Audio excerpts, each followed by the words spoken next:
Chef Daniel Boulud was standing outside his Michelin-starred restaurant in Manhattan when Jay-Z made an unusual request. "Do you want to say hello to Beyonce?" Jay-Z asked. According to Chef Boulud's recent interview, he followed Jay-Z outside to their Maybach, opened the door, and found Beyonce lying down across the back seat. She greeted him casually, but something about the entire scene has sparked massive speculation online about whether Beyonce was actually sedated that night. The chef mentioned that Beyonce had just finished a concert and was resting while waiting for Jay-Z to finish his dinner inside. Pretty normal, right? But people are pointing to specific details that don't add up. Why would Beyonce stay lying down in the car instead of going to their apartment? Why did Jay-Z treat showing her off like she was some kind of tourist attraction he could reveal whenever he wanted? And there's this photo circulating where Jay-Z appears to have his fingers positioned on her inner arm, right where you check someone's pulse. The conspiracy theories exploded after this interview went viral last week. Some people are claiming, allegedly, that Beyonce was sedated and kept in a controlled state. They're saying she couldn't make her own decisions about where to go or what to do. Now, obviously, these are just theories from people online, and Beyonce could have simply been exhausted after performing. You do a 2-hour show, you've already eaten, you just want to lie down somewhere quiet. That makes sense. But this isn't happening in isolation. Jay-Z is dealing with serious legal pressure right now from multiple directions. Lily Coley just filed a motion on November 14th in California court to revive a lawsuit against Jay-Z. This is the legal guardian of Rymir Satterthwaite, who claims to be Jay-Z's son from a relationship in the 1990s. According to court documents, Coley is accusing Jay-Z of manipulating New Jersey's legal system to avoid taking a DNA test. The original paternity case was dismissed earlier this year, but Coley isn't backing down.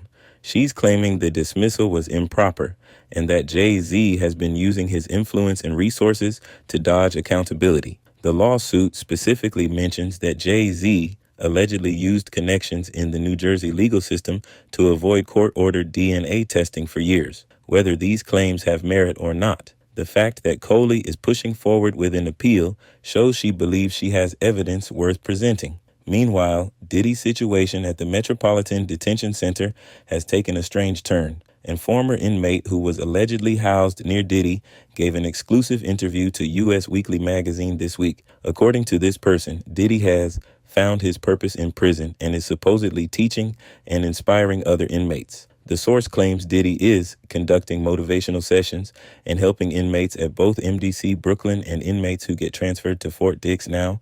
I'm not going to pretend this sounds completely believable.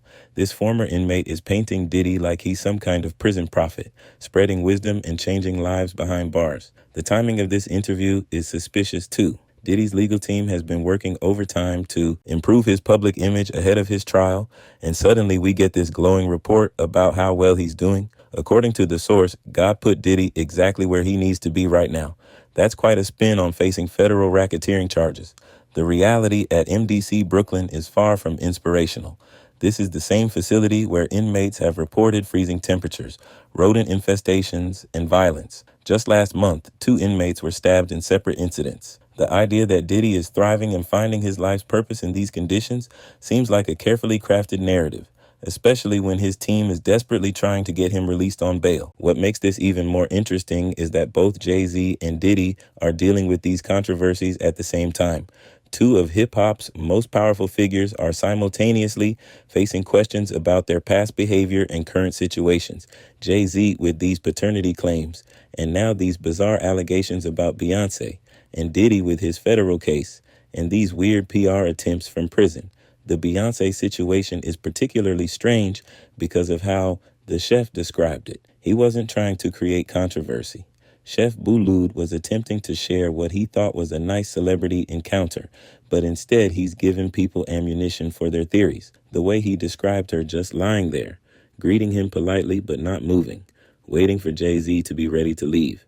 It paints a picture that many find unsettling. Some people online are comparing this to other times Beyonce has seemed disconnected or overly controlled in public appearances. They're allegedly pointing to interviews where she appears distant, or red carpet events where Jay-Z seems to be physically guiding her movements. Again, these could all be normal behaviors from someone who's constantly in the public eye and exhausted from performing. But the speculation won't stop.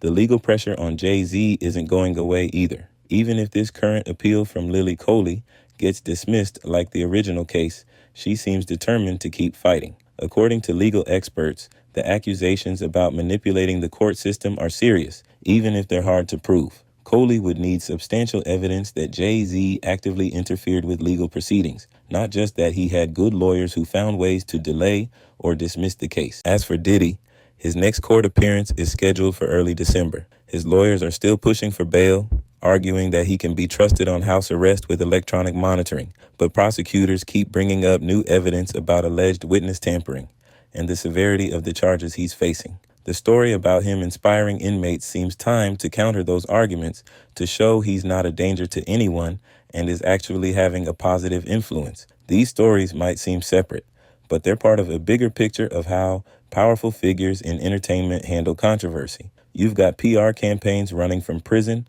legal battles spanning decades, and conspiracy theories spreading from innocent interviews. The truth is probably less dramatic than what people online are suggesting, but the questions being raised aren't completely baseless either. What do you think about that Beyonce story? Does it sound like an exhausted performer taking a rest, or does something feel off about the whole situation? Comment below with your thoughts. And if you want to keep up with how these cases develop, make sure you're subscribed, because we're tracking every update on both situations.